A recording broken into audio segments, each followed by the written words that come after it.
Welcome everyone to another episode of Signal 11 Outdoors. We have our first repeat guest with a completely different story and a completely different harvest and season. So we have Brian Melvin with us today from Timber Life Outdoors. Brian, how's it going again?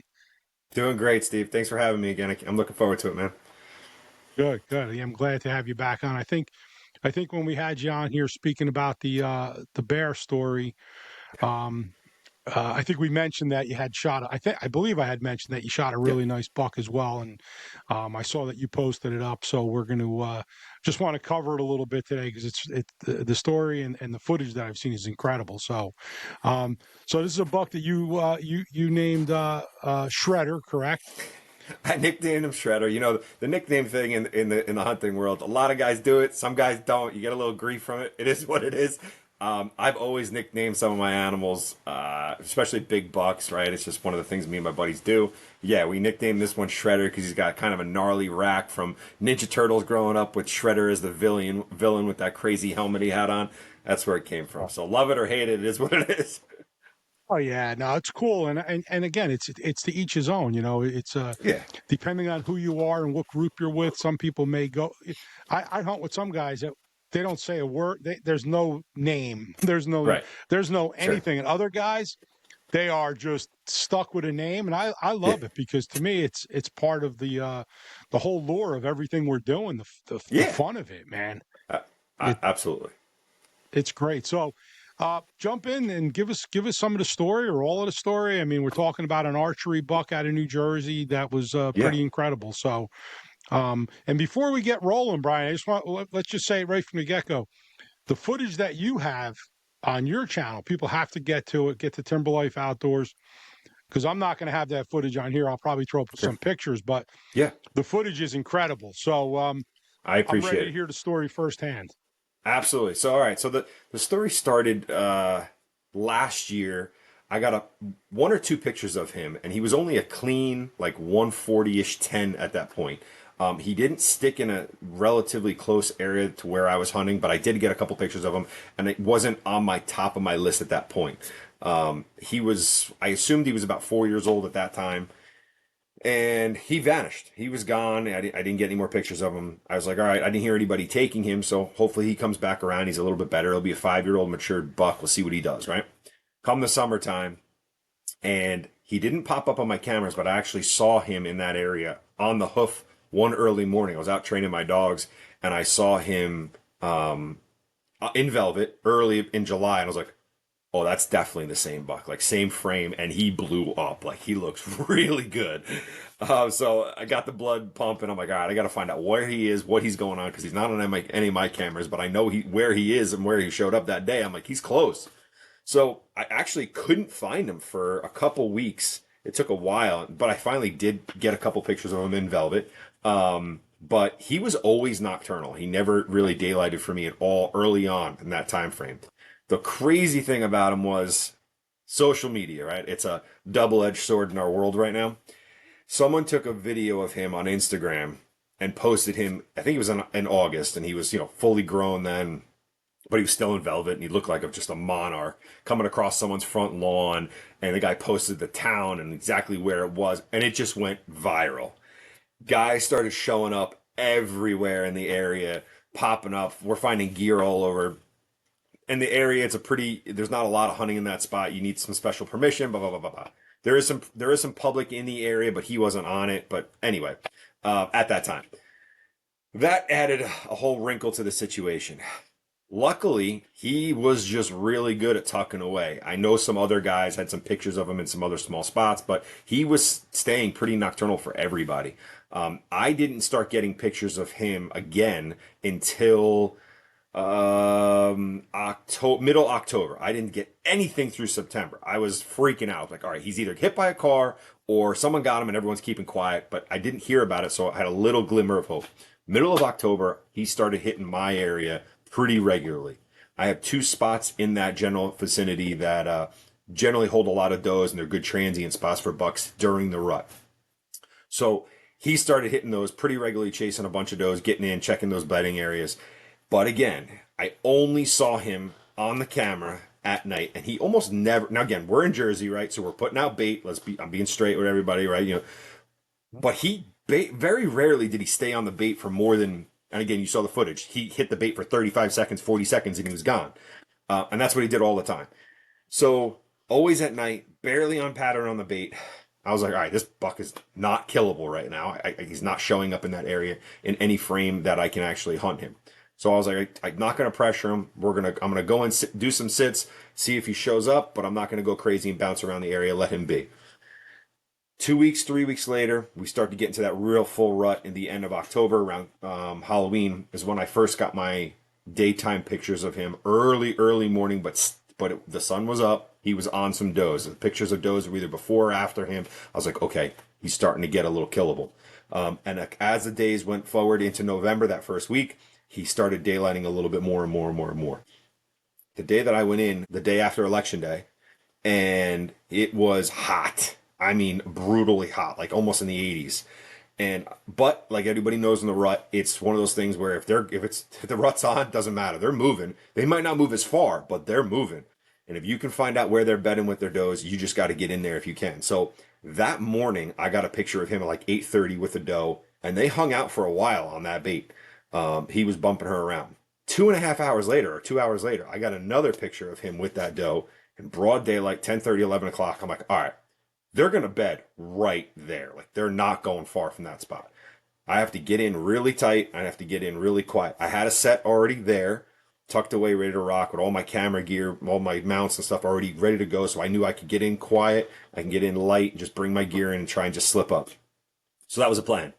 Soon as I didn't get any more pictures for about an hour, I slipped in. It was 1:30-ish, something like that, and got settled in. Basically got all my camera gear dialed in, got everything put together, and as soon as I sat down, I had a doe come in behind me, and small bucks, started chasing her, bumping her around the woods. It got me excited. It was great to see some action, but that was it. I didn't see anything else. They disappeared into a thicket, and everything settled down. Now, talking about that thicket, this piece that I was hunting is about a 70 or 75 or 80 acre piece that has the core of it is a really nasty, dense swamp. You basically can't get into it. So I had to hunt the outskirts, and I was on a relatively small, like 2 acre acorn flat that was hard timber and dry, and the deers always transitioned through that piece because if they didn't have to go through the middle of the swamp, they wouldn't. And it was tore up with some rubs like you saw in the video. The place just had incredible deer signs, so I knew he would at least travel through there at some point, which was right. He was using it with the does. They were transitioning on the bait and all kinds of stuff. So after those deer had gone back into that thicket, I tried to settle back down. I was like, all right, I got 2-3 hours before the real movement's going to happen with the mature deer, blah, blah, blah. I was wrong. Once I sat back down, very shortly after that, I saw a little bit of movement coming from the same direction that all those deer had left from. And I thought it was them just coming back or milling around, but the doe stood up, and she was a big mature doe. I was like, that's a different deer.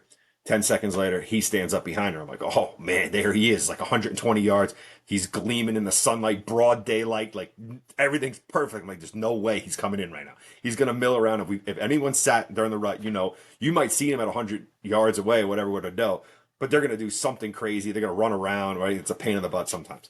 So I did not think he was coming. Didn't even reach for my bow. Didn't even think about turning on the cameras.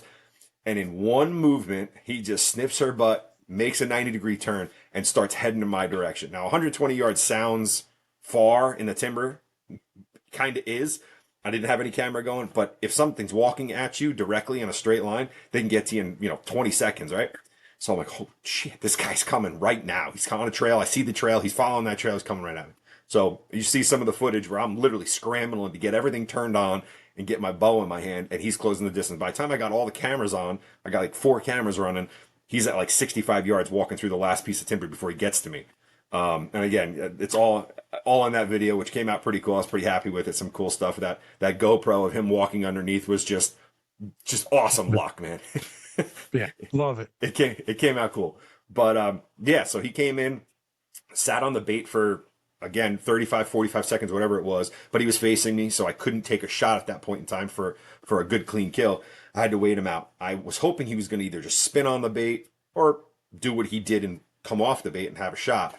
But unfortunately, again, in the footage, you see I can't stop him. I grunt at him 2 or 3 times. He never even flinches. So I practiced the shot a lot. It's not the best shot or the shot that you always want, but I'm pretty confident in a walking shot.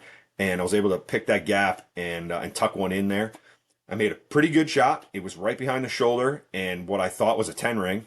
I didn't get a full pass through, which I later found out it hit the opposite leg and just bounced kind of back out. But it was more than enough to do plenty of damage. So I'm like, oh, all right, I'm gonna get the camera on him. He's going through the thicket. He's wobbling. The mouth's open. I'm seeing blood pouring out. He's wobbling again. 2 minutes goes by.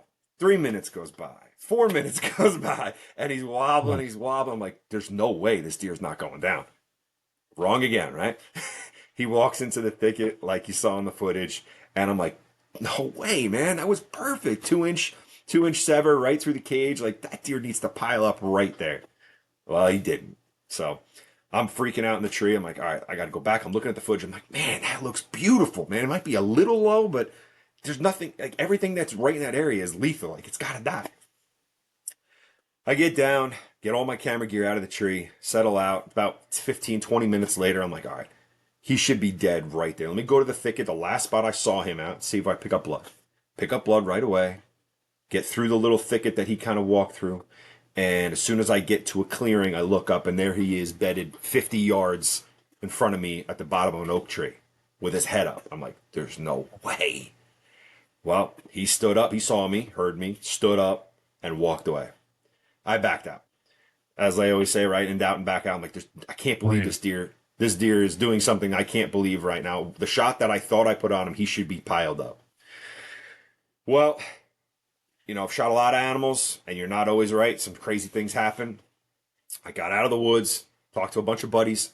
Good thing was I was filming, so I sent the clip to a whole bunch of people. Everyone's like, go get that deer, he's dead. Go get the deer, he's dead. I'm like, guys, I get it, but 15, 20 minutes later, he wasn't dead. So, and I'm not pushing this deer. He went to that centerpiece of that woods. I probably would have lost him. It was so thick. I don't know if I could have trailed him. A dog maybe could have, but which we get into now. I reached out to Darren Duran, who is an awesome tracker here in New Jersey, and he brought up one of his dogs, Rita. Have you ever dealt with a tracker before? Have you ever used one? I did one time for my son for a buck that my Okay. son shot. Really cool Okay. experience. It is, man. They're awesome to watch. The dogs love what they're doing, and Darren and Rita are an incredible team.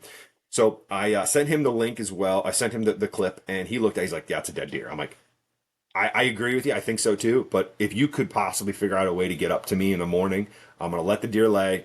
If you can get up here first, like he's like, "Yeah, I got something kind of going on." I was like, "I don't care what time you come." He moved his schedule around. It was awesome. Got to me first light. We went in, put Rita on the blood trail, and she was off to the races. I mean, she was on the deer in 8 minutes, and it was incredible, right? So it was all high fives, and it was fantastic. And then I was able to actually get into the deer and open up and see what happened. And again, in the footage on my YouTube channel, you see that, and I specifically put that picture up there so people didn't think I was blowing smoke. Like I blew out one complete lung and took out half the other lung and nicked the heart. Like that deer was just a warrior, right? And Darren even said to me, he's like, man, I do a lot of tracks and I do a lot during the rut. Big bucks during the rut do some crazy stuff. You shoot that deer a month earlier, he's dead in 70, 80 yards, whatever it is, right? That deer ended up going over 310 yards, 312 yards to be exact, which was nuts, right? The blood trail wasn't terrible. I definitely would have found him. It might have taken me a little. It definitely would have taken me longer, right? Darren was an incredible resource. Rita was amazing, so I'm so happy they came, and it was really great to watch them. But once I got the deer open, saw what I hit, I just still couldn't believe what it was. But I was happy to be there, happy to get my hands on him and close the story on him. Then it was all get him out of the woods quick and get him to the processor and get all that good stuff going and all that stuff. That was fantastic.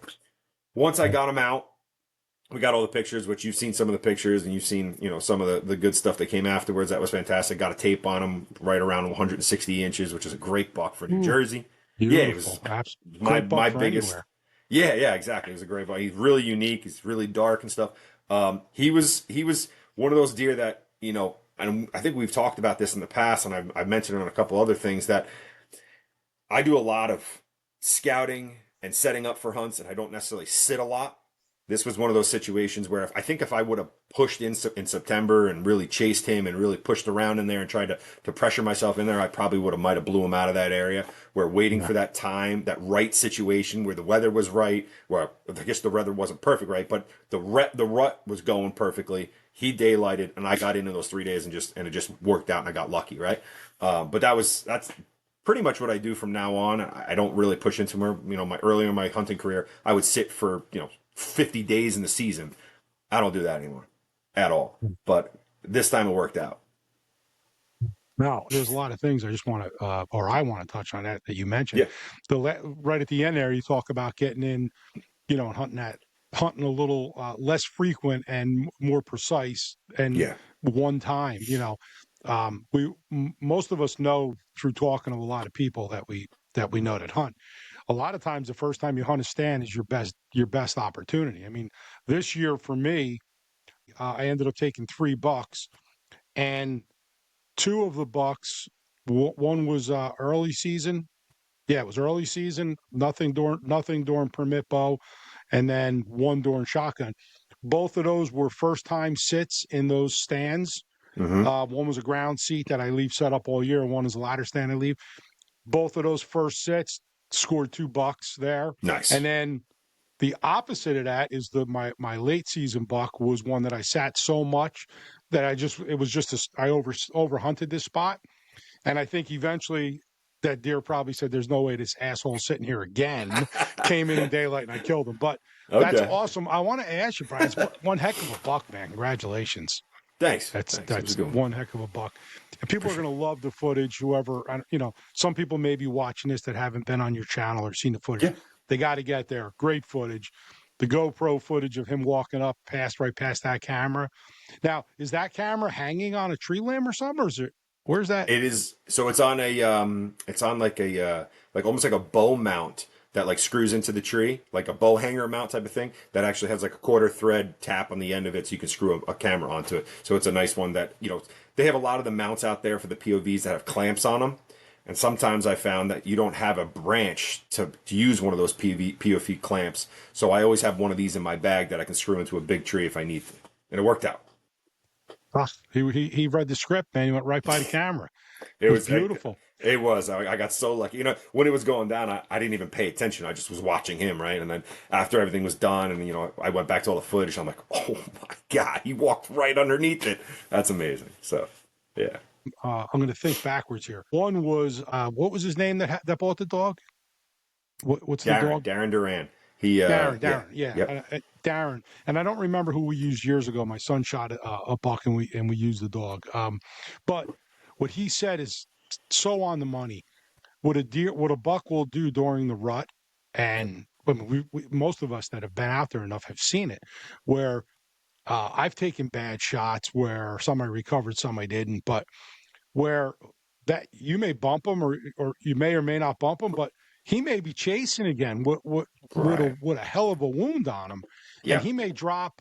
Depending if the doe stays nearby, he may drop right there after a while or settle down and die. But what Yep. he said is on the money, man. During the rut, it's a whole different ball game as far as you It know. is. A big mature doe or buck can travel very far with one lung or Yep. a slight nick here or there.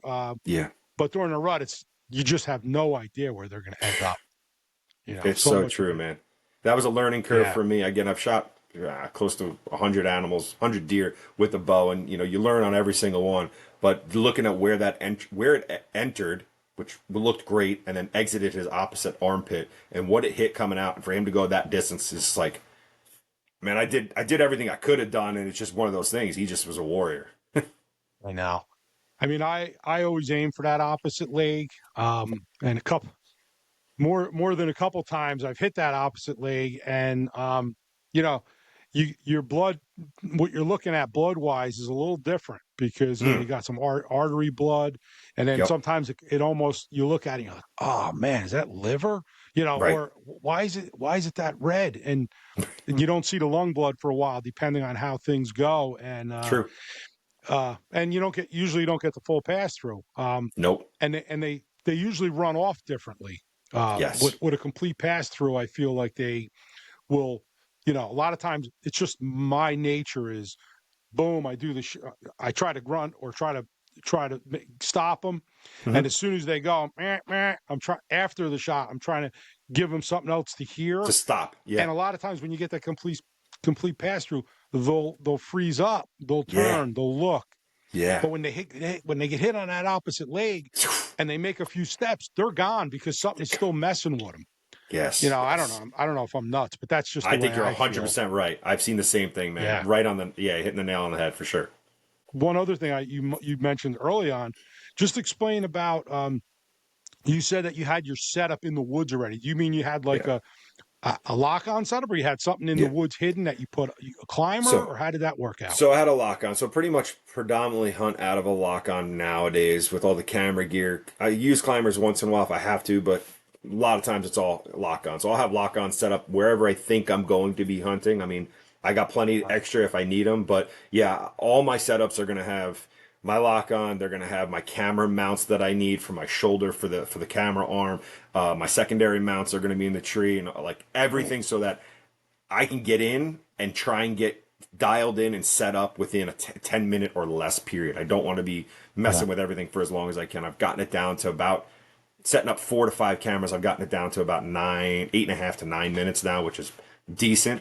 And Yeah. it's a it's muscle memory. But again, having all that stuff in the woods already is such a help. It's a big time help. Yeah, I mean, I get anybody that's filming at any level, I give you a ton of credit because, I mean, especially your level. I think some guys will be videotaping with one GoPro or something, and even that's not easy. But it looks like you guys got a bunch of shit going on, and that's how you're getting the great footage. It's You fun, know, man. I've become completely addicted to it. I'll be completely honest. I mean, shooting the animals is a blast, and I love chasing them all. But the filming part of it has become gotten really under my skin, and the art behind it. And I'm learning. I am still green to it. I'm learning every day. I just yeah, had a meeting the other day with some people that are producers, and they just chewed me out on stuff I did wrong on that video yeah, too. it's Which I good. thought, but it's again, I take it with all kinds of great criticism. That's how we learn. But yeah, the multiple camera angles really, I feel like brings the hunter really into the frame and allows people to like kind of feel the emotion of what's going on. You can cut away instead of just having one, just a camera on the animal, which again, it's better than Right, nothing. But to get those cameras that are coming back and facing the hunter, I think help a lot. right. No, there's no doubt about it. And like you said, it becomes an art form, and I can see where it gets under your skin and becomes addicting. Yeah, And yeah, it's find the deer, go after the deer with the cameras, and everything's got to be right, or you're probably not even shooting the deer because that's what yep, you're doing. I'm happy to just get out and hunt a deer, but I have messed around very recently, as you know, because I've told you, I messed around a little bit with a GoPro, and one of the guys I interviewed, this Bob Stavola guy, he turned me on to this hack clip, and so my whole goal was just shoot a little video fishing. So the yeah, other day, I think 2 days ago, I did some kayak fishing with this GoPro on my hat and the remote control, and it really wasn't cumbersome. But the cool thing was, I watched the first footage I've ever seen of myself kayak fishing, and I was watching my casts and where I was laying the bait and getting it in these little coves and stuff, and I was like, oh man. This is stuff that I got to hang on to until it's cold and wintry, and I sure. can't go fishing because it was so cool. But That's I'm not great. going to get into filming hunts, I don't think. But I give you guys all a ton of credit. It's a You lot of know, fun. Actually, and it's educational, like you said. I've actually helped a couple first-time bow hunters where I've been filming them, and the camera angle that my second or third angle that's facing back to the shooter. And I took a right, buddy out last year, and he shot at a buck. Didn't go down the way we wanted it to, but he got to see that he was dropping his arm, and that's why he was shooting right, over the top of the buck. That everybody learns that lesson the hard way. Sometimes you got to keep the right, perfect tee and then bend at your waist and the whole game. But it was really nice to be able to show that to him and say, listen, I know I'm telling you it, but here, watch what you're doing, and you can visually see what you need to do, and it clicked, and he's definitely got that yeah, lesson down. So that's the best part. That's a great part of it. And also, when you make a shot on a deer, you can go back and go, oh yeah, okay, that's a shot. That's a great shot. We're going in now, or the opposite. Hey, I got to wait. That doesn't look right. It's nice to have that playback. right. Yeah, that's really cool. The other thing I wanted to ask you real quick, you had mentioned earlier on when you first started talking about, the whole process and getting kind of narrowing down. I guess you narrowed down the spot where you thought you'd be able to pursue this deer because you end Yeah, up like you just said, you had your setup, your yeah, lock on already up. yeah. Just give us an idea. Is that all using cameras? So it's using cameras. No, not all. I would say maybe 60-40. 60% cameras, 40% boots on the ground. So that piece that I Hmm. eventually did harvest him in, I didn't. I was on the other side of that piece during September because it was more of a southern wind.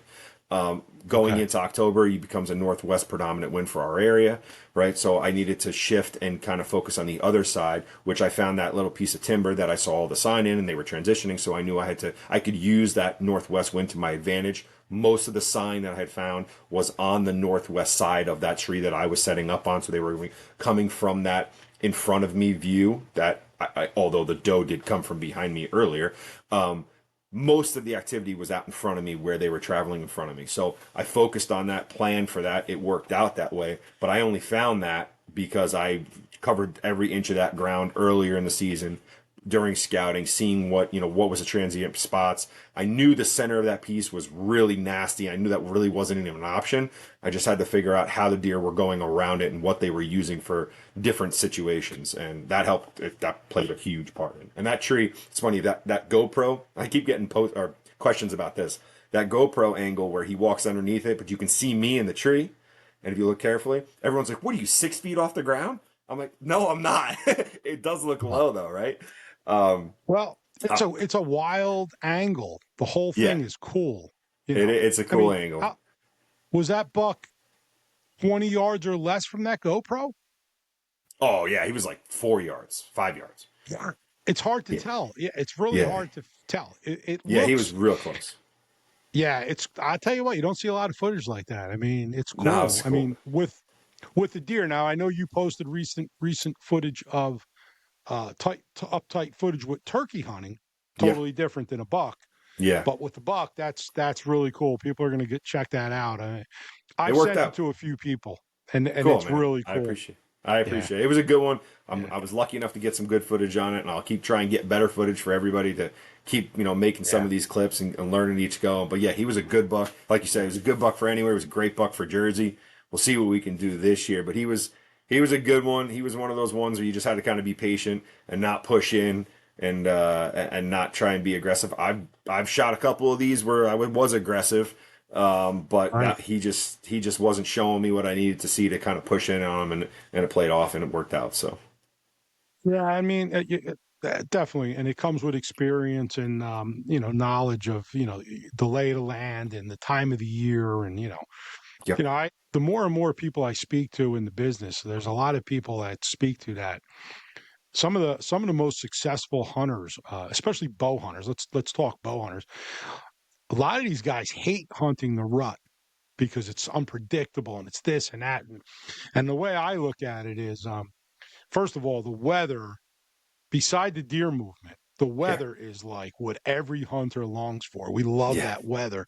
yeah, So I tell people, listen, if you're gonna be aggressive or if you're gonna cover ground, do it during the rut sure, because during the rut you could walk in, drop half your shit on the ground, clank, pick everything up, take two more steps, and you could stop and go, "What an asshole I am!" And all of a sudden, you could be like, "Holy shit, look what's coming!" yep, So it's so true. it's the time to, yeah, it's the time to test the waters, and not to me, it's not as much the time to go sit in a tree and not move because we Yeah, all know that I'll hunt with friends, yeah, and they'll be like, if you're not texting or anything, which we shouldn't have the phones in our hands, but afterwards you get back to the truck and like, what'd you see? And I'll be like, oh man, I saw two or three chasing and this and that. And they're like, man, what happened? I said, well, I had to take a leak. So I got down, I walked 30 yards and I sat on the other side of a hedgerow and yeah, they could be like 400, 300 yards from you and not see anything, yeah. you know,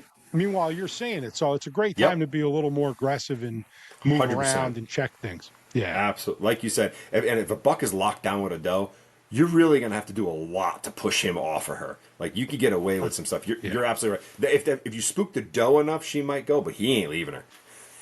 Right. He's Yeah, not leaving it. 100%. No, you can get away with a lot, and a lot. Yeah. I used to think this in the beginning. I thought that I was wrong. I'll tell you now, my opinion is I was wrong. I thought that if I could only hunt X amount of days a year, I would only hunt during the rut. Now I don't think that way anymore. Mm. Hmm. Now, and I'm not talking about scouting, I'm talking about actual hunting days. Yeah. Now I'd rather pre-rut, post-rut, figure out where a deer is, and then if I only had X amount of days, that's kind of what I would go after. Got it. Because during the rut, sometimes the deer you're seeing on camera are not even your deer. They're He's not not even there. anywhere. Yeah. They're moving. They might be transitioning through for one day, and you might see them. And the other thing is, like you said, with the cameras, you mentioned you got some pictures. I mean, I run 4 cellular cameras. Love them or hate them. Some states don't want to have them.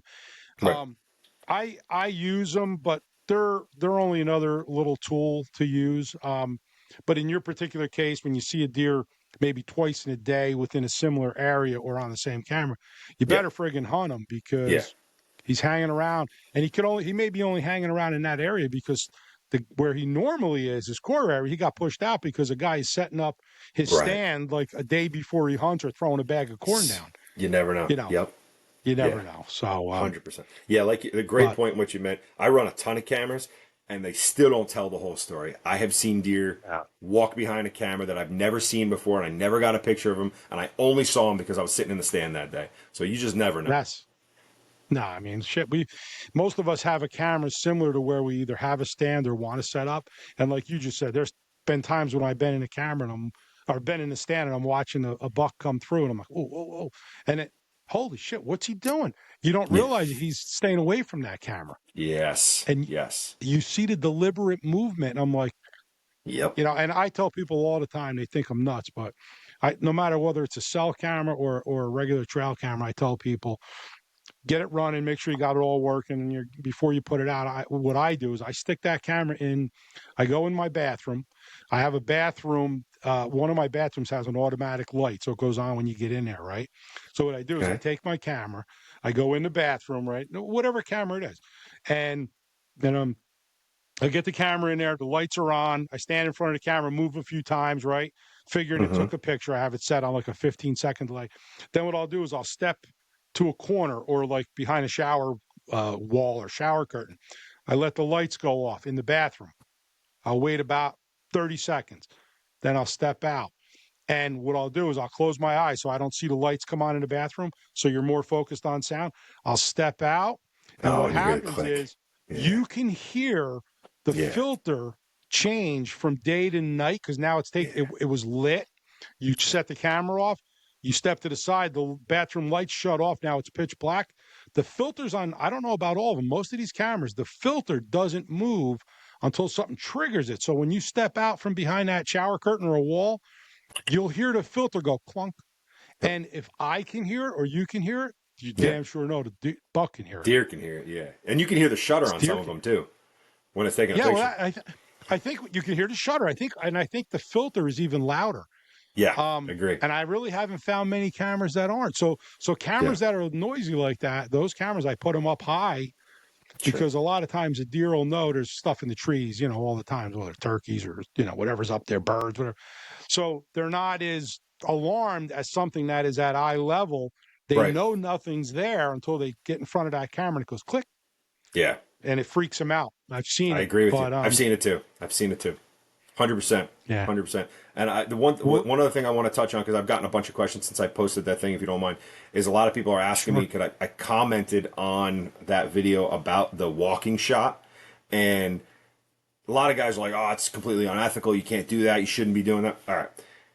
It is not the perfect shot. It's not the best shot. But if you practice it, you can become pretty efficient with it, where you're tracking on a target and you're getting ready on your set, or if you're using a thumb release, or if you're using a wrist release, whatever you're using, if you get comfortable enough with that and you can track on your target with constant movement, it is definitely a skill that you can hone for the future. It's not Okay. something I would say you want to shoot at 70 yards, but at 21 yards like that buck was in a good situation with very little limbs in the way, it is definitely a very doable and still, I think, an ethical shot if you practice it.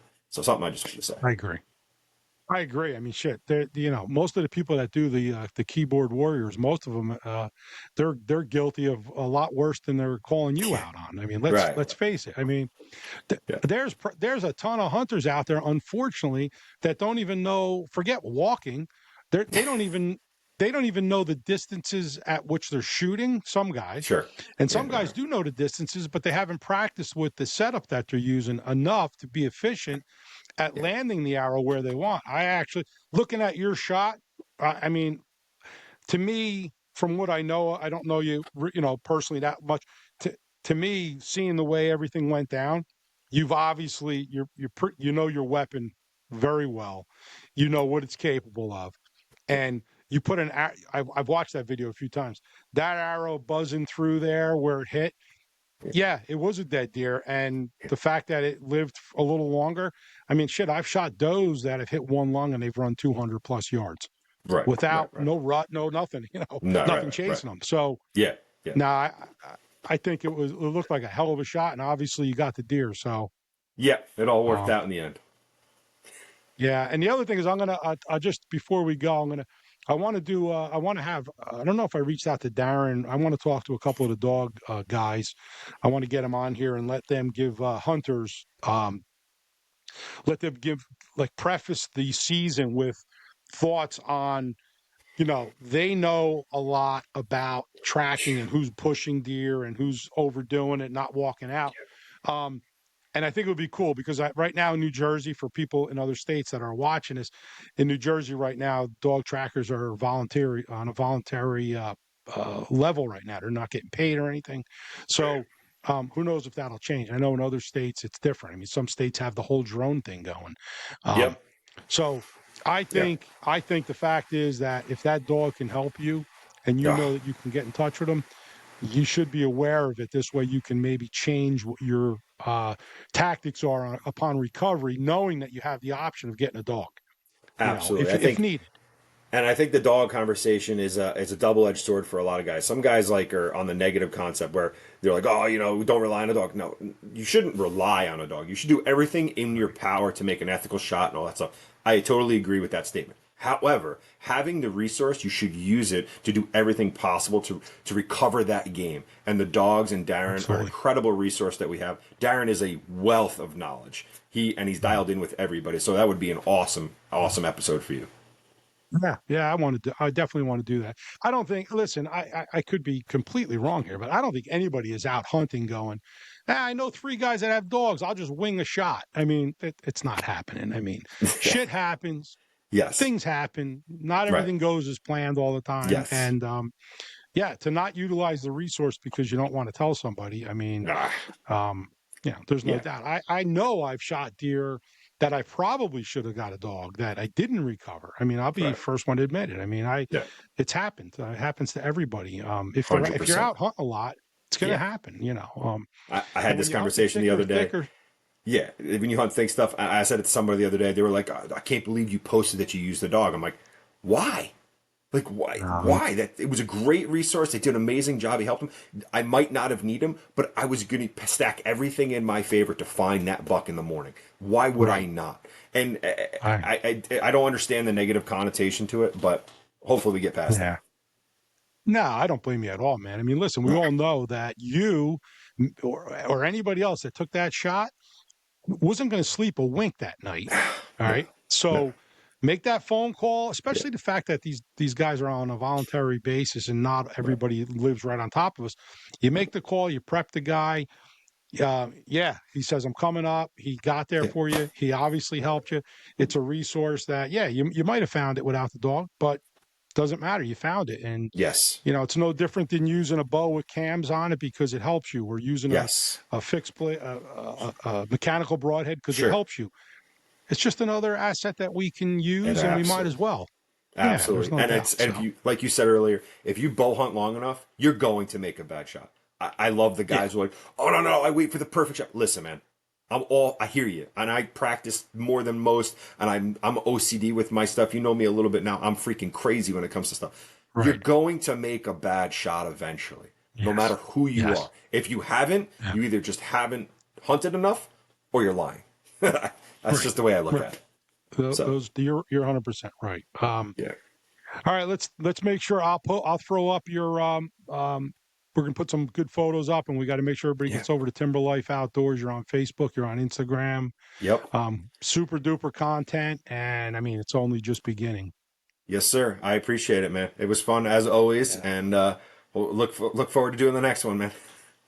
Yes, thank you, man. Good. We'll be in touch. I'm watching your turkey stuff, and then before you know it, the it'll be getting a little chill in the air. We don't want to rush summer, but I'll be out um, chasing turkeys in the morning, hopefully laying down some more film in the morning, and then yeah, well, yeah, before we know it, we'll be chasing bucks and bears. yeah, I'll be out in the morning. My son got a Saturday permit. He comes home Nice, from college Friday night to go hunting turkey with me. I don't. awesome. I didn't even get a permit. I carry. It's new to me, but I'm carrying the GoPro around on a little stick, and All I got right, my call. So awesome. we'll see how it goes tomorrow. So good luck Good to luck. you. Once again, congratulations on an absolutely awesome buck. Thanks, man. And all right, man. We'll talk soon. Thank you. Thanks, Steve. Take care. Bye now. Take care. Bye bye. At this time, we'd like to thank our supporters and sponsors. Signal 11 Lures, Lip Glue, New Jersey Multi-Species Podcast, Sever Broadheads, Jersey Fluke Bellies, Favorite Fishing Rods, Timberlife Outdoors, and Buck Knives. If you enjoy the content on our podcast, please like and subscribe and turn on notifications. And please tune back in for our next episode. Thank you.